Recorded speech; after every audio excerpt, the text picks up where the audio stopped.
નમસ્કાર, આપ જોઈ રહ્યા છો ગુજરાત ફર્સ્ટ સમાચારોની સાથે હું છું જિજ્ઞાસા। અમરેલીમાં રોકડિયાપરા તળાવના કામનું ભાજપે નિરીક્ષણ કર્યું છે। મુખ્યમંત્રીની રાહબરી હેઠળ તળાવનો વિકાસ વેગમાં ચાલી રહ્યો છે। તળાવને રિવરફ્રન્ટ તરીકે જોઈ ભાજપે સંતોષ વ્યક્ત કર્યો। કોંગ્રેસના મેનિફેસ્ટો પર ભાજપના નેતાઓએ પ્રહાર કર્યા। ડોર ટુ ડોર કચરા વ્યવસ્થા પહેલેથી જ કાર્યરત છે। ભાજપ પ્રમુખે કોંગ્રેસ પર જનતાને છેતરવાના આક્ષેપો કર્યા। ભાજપ જ પ્રોજેક્ટનું ખાતમુહૂર્ત અને લોકાર્પણ કરે છે। વોર્ડ નંબર 5 અને 11ના ઉમેદવારો નિરીક્ષણમાં જોડાયા।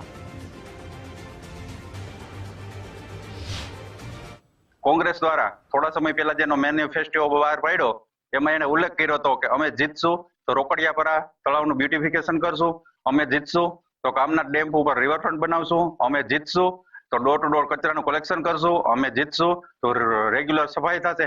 એકદમ પાયા વિહોણા આક્ષેપ છે।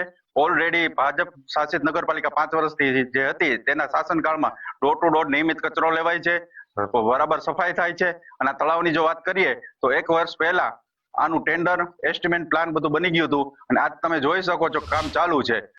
અમે અમારા વિસ્તાર વોર્ડ નંબર 5 ને ટચ થતું આ રોકડિયાપરા રિવરફ્રન્ટ જે તળાવ છે એની ઉપર બ્યુટિફિકેશનની કામગીરી ખૂબ સરસ રીતે ચાલી રહી છે। આજે અમારું શહેર ભાજપના પ્રમુખ વિજયભાઈ ચોટલિયાના માર્ગદર્શન નીચે સમગ્ર ટીમ અને અમે વોર્ડ નંબર 5ના ઉમેદવારશ્રીઓ અને વોર્ડ નંબર 11 ને પણ આ ટચ થાય છે એટલે વોર્ડ નંબર 11ના પણ ઉમેદવારશ્રીઓ સાથે આખી ટીમ સહિત આજે આ રોકડિયા રિવરફ્રન્ટની મુલાકાતે આવ્યા છીએ। હું ગત વર્ષે જ્યારે હું નગરપાલિકાની સદસ્ય હતી ત્યારે આ નગરપાલિકા દ્વારા આ કામને મંજૂર કરવામાં આવ્યું હતું અને એનું ખૂબ સરસ રીતે આ કામગીરી એની શરૂ છે। કોંગ્રેસો દાવા કરે છે કે આ કામગીરી અમે કરશું અને લોકો માટે ખુલ્લું મૂકશું, પણ ઓલરેડી આ 1 વર્ષથી આનું ટેન્ડર થઈ ચૂક્યું છે, આની કામગીરી શરૂ થઈ ચૂકી છે।